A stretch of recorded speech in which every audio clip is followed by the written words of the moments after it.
Salut, j'espère que tout le monde va bien. Aujourd'hui je vais te parler de tout simplement mes objectifs pour le club, puisqu'en fait avec l'arrivée de Keita, je me suis rendu compte que je ne t'avais jamais parlé de mes objectifs à proprement parler pour le club, et donc je me suis dit qu'il fallait que je remédie à ça, puisque je t'ai déjà tout dit au niveau des travaux déjà, de tout ce qui allait se passer. Je t'ai également dit tout ce qui allait arriver dans un futur assez proche pour l'élevage, voire des fois un petit peu plus loin.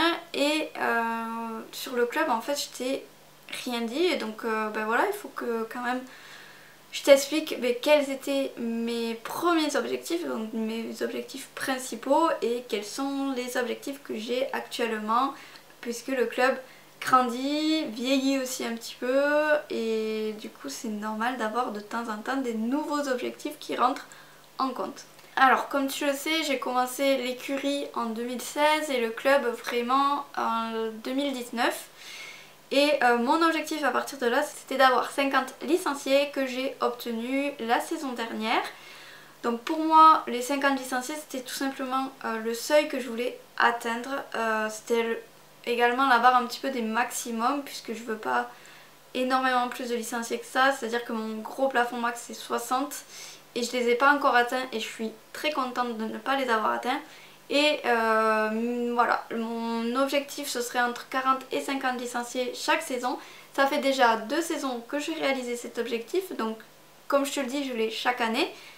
Mais en soi, voilà, c'est un objectif que j'ai déjà atteint, et c'était mon tout premier objectif, puisque tout simplement avec ce nombre de licenciés, ça me permet de pouvoir vivre de mon centre équestre, et ça c'est quand même quelque chose qu'il faut atteindre. C'est un vrai objectif quand on crée une structure équestre, et bien c'est de tout simplement pouvoir en vivre, donc à la fois pouvoir payer tous les frais des poneys, et à la fois nous rémunérer pour qu'on puisse manger et payer tous les à côté, que ce soit du coup le sport pour nos enfants, que ce soit tous les frais médicaux qu'on peut avoir, par exemple les frais d'alimentation, bref, tout simplement vivre comme une personne lambda qui travaille et qui a un salaire fixe. Aujourd'hui du coup, donc je ne me rémunère pas vraiment tous les mois, tout simplement parce que tu le sais, j'ai pas mal de travaux en cours, et c'est pour ça que je n'ai pas un salaire fixe chaque mois. Et donc pour moi je compte quand même que cet objectif est rempli, puisque en fait je subviens aux besoins de tous mes poneys, et je peux à la fois financer des travaux et financer de nouveaux achats de matériel, puisque des fois j'ai des choses qui cassent, etc. Mais aussi quand j'achète des poneys, il faut racheter une selle, etc. Et tout ça c'est autofinancé, il n'y a pas de crédit derrière qui vient tout simplement m'aider à acheter tout ça. Pareil, Keita c'est un autofinancement, l'achat de Getaway c'était un autofinancement. Donc en fait si j'avais pas fait ces autofinancements et que j'avais pris un gros crédit avec du coup des mensualités à tout simplement à payer chaque mois pour ce crédit, et bien aujourd'hui je pense que j'aurai un salaire fixe chaque mois, et donc c'est pour ça que je considère que cet objectif est atteint, même si sur le papier il n'est pas complètement là. Du coup j'ai maintenant 5 sous-objectifs. J'en ai 2 pour les petits poneys, 2 autres également pour les grands poneys, et un tout simplement qui est en termes général ce que j'aimerais arriver à réaliser sur la structure. Donc je vais commencer avec les petits poneys.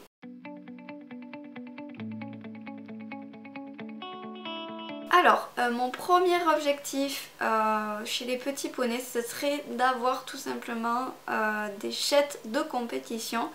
Alors, déjà je dis chètes, pour englober petit poney c'est plus simple, plus court de dire chètes. Et de deux, compétition, c'est tout simplement que j'ai des chètes en fait qui soient bien montés, bien mis, autant en dressage qu'en saut, puisque pour moi, même si on est petit par la taille, on est capable de faire aussi bien que les grands, et en fonction de nos capacités sportives et physiques. Et du coup, pour moi, ça serait vraiment clairement super intéressant. Vraiment, c'est un objectif que j'ai depuis un petit moment déjà, d'avoir des chètes qui permettent à mes cavaliers d'évoluer et d'aller sur des niveaux galop 4, voire pourquoi pas galop 5, puisque bah oui, mon chète est capable de sortir les hanches du cercle, il est capable de faire une session, il est capable de s'incurver. Donc tout simplement il est capable de faire passer les galops 5 à mes cavaliers.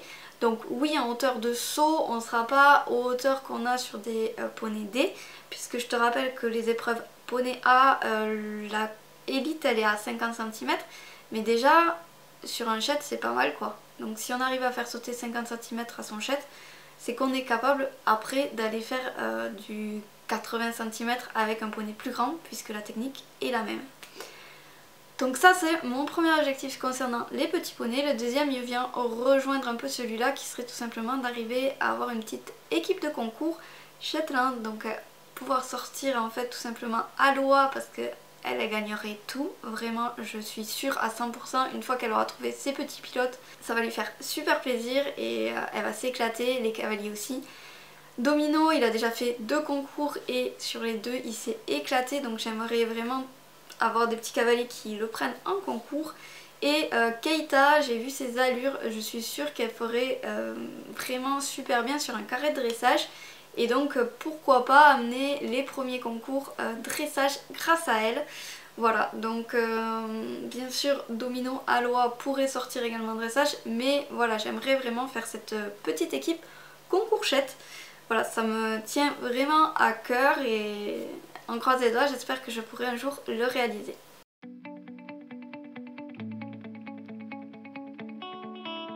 On passe ensuite aux objectifs que j'ai pour les cramponnés. Premier objectif, ce serait de trouver des demi-pensions. En fait, tu le sais, j'ai déjà une demi-pension sur Voyou qui s'est arrêtée en février pour des raisons personnelles de la demi-pension, voilà, mais qui devrait reprendre. Et en avril, je vais avoir 2 demi-pensions de prise en plus. Donc moi, je suis super contente, mais j'aimerais dans l'idéal avoir une demi-pension par poney, puisque en fait les DP... elles vont leur faire des balades, elles vont aussi faire du travail à pied, et pour chaque poney ce serait un plus d'avoir une petite personne comme ça pour tout simplement s'occuper d'eux. Deuxième objectif pour mes grands poneys, ce serait tout simplement en corrélation avec les DP d'avoir vraiment l'opportunité de les faire progresser encore plus et d'avoir un vrai suivi pédagogique avec un cavalier. Voilà, c'est vraiment quelque chose qui me tient à cœur. Et c'est pour ça en vrai que je suis monitrice, c'est vraiment pour apporter du plus à chaque cavalier. Moi je suis quelqu'un qui en fait se donne toujours à 100% pour chaque individu. Et c'est vrai que on n'a pas souvent ce retour là, et donc j'aimerais en fait être une vraie coach grâce à ces poneys et de pouvoir avoir une team concours. Donc j'ai déjà une team concours dressage qui s'est montée, puisqu'on a fait 2 concours depuis la reprise là, un le 5 février et un le 5 mars avec 2 cavalières, et on repart le 26 mars avec ces 2 cavalières, et elles m'ont dit qu'elles seraient partantes à 100% pour faire une saison beaucoup plus fournie sur la saison qui arrive, donc à partir de septembre 2023. Donc je suis vraiment trop contente pour ça. Mais j'aimerais aussi avoir cet engouement aussi avec mes cavaliers de saut. J'en ai vraiment des cavaliers de dressage et des sauts. Et c'est vrai que les sauts m'ont demandé pas mal de concours. J'en ai mis.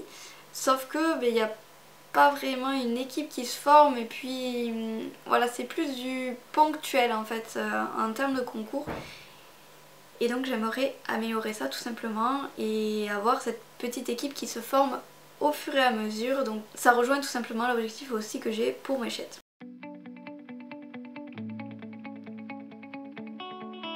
Enfin, dernier objectif que j'ai, et ça c'est en termes général, j'aimerais tout simplement pouvoir être autosuffisante en fourrage. Donc ça signifie quoi? Ça signifie tout simplement que j'aimerais produire à 100% le fourrage que mes poneys consomment. Donc aujourd'hui je produis à peu près 60% de mon fourrage suivant les années, et en fait je suis en train clairement d'essayer de booster une pâture que j'ai, que je t'ai jamais montré encore, mais j'ai 4 hectares à la maison et en fait l'herbe ne pousse pas sur ces 4 hectares. En fait je n'ai que 20 boules par an, ce qui est vraiment rien du tout comparé à la parcelle que j'ai chez mon cousin qui est 5 hectares elle de prairie, et par contre elle je suis entre une quarantaine de bottes à l'année, et sur les meilleures années j'arrive à 60, donc vraiment il n'y a rien à voir entre les deux. Et donc j'aimerais relancer cette pâture que j'ai juste chez moi quoi, et qui fait qu'aujourd'hui encore je ne suis pas